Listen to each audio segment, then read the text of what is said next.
Bonsoir à tous, c'est Roland pour une nouvelle analyse technique. Aujourd'hui, nous allons voir la paire euro-dollar, pour laquelle on avait déjà donné un avis baissier et qui ne s'est pas réalisé cette fois-ci.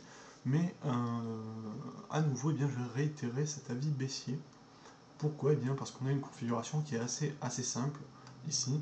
C'est un double sommet qui semble assez clair, qu'on voit qui se dessine entre 1,37 et 1,36,8. Donc 1,36,8 c'est la droite ici et 1,37 c'est le chiffre rond un peu au-dessus. En tout cas, ça c'est la ligne de coup et elle a été franchie il y a quelques jours, la semaine dernière apparemment. Alors il y a encore un plus bas ici qui peut faire un peu support, mais en tout cas la figure est franchie et pour moi là l'analyse est très claire, elle est baissière. Alors il y a d'autres choses aussi, c'est qu'on peut aussi dessiner une figure de biseau comme ça, donc qui est une figure très bien tracée. Dans le cas présent, vous voyez, on a vraiment l'effet de la fatigue sur le cours, l'incapacité du cours à prendre des plus hauts, ce qui est aussi logique parce que l'euro au-dessus de 1,40 aujourd'hui, ça paraît moyennement crédible, enfin en tout cas ça paraît pas soutenable à moyen terme. Donc là on est quand même plutôt dans une situation de retournement et donc je vais avoir un avis baissier sur cette analyse. Alors jusqu'où? Et bien là on peut prendre simplement la figure du double sommet et on reporte au point de sortie, ce qui nous donne quelque chose un peu en dessous de 1,34, ce qui paraît raisonnable. Donc je donnerai 1,34 comme objectif, plus ça correspond à des plus hauts plus bas. Ici vous voyez une zone un petit peu homogène en plus haut et en plus bas. De plus, les figures de bison en général sont des figures qui se retracent assez bien et qui vont assez loin dans les retracements. On peut en général escompter, souvent on va chercher jusqu'au bout, c'est-à-dire le dernier plus bas, là ça paraît un peu irréaliste.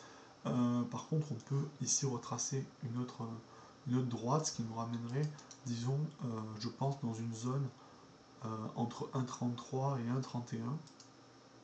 Mais là ça devient assez spéculatif, je pense qu'il vaut mieux se baser sur les objectifs de la figure de double sommet. Alors concernant le trading, je pense qu'il vaut mieux rentrer maintenant, dès à présent. Je pense que là, aller chercher un pullback, c'est prendre le risque de perdre ce qui va arriver, enfin, ce qui devrait arriver, c'est au conditionnel, c'est pas forcément sûr que ça arrive. Enfin, on peut toujours attendre un pullback pour optimiser, mais je pense qu'on peut prendre maintenant.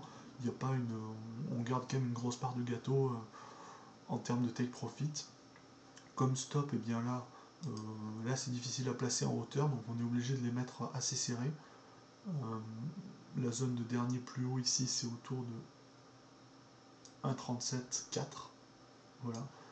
Là je pense que ça me paraît honnête entre le cours actuel et le cours de take profit.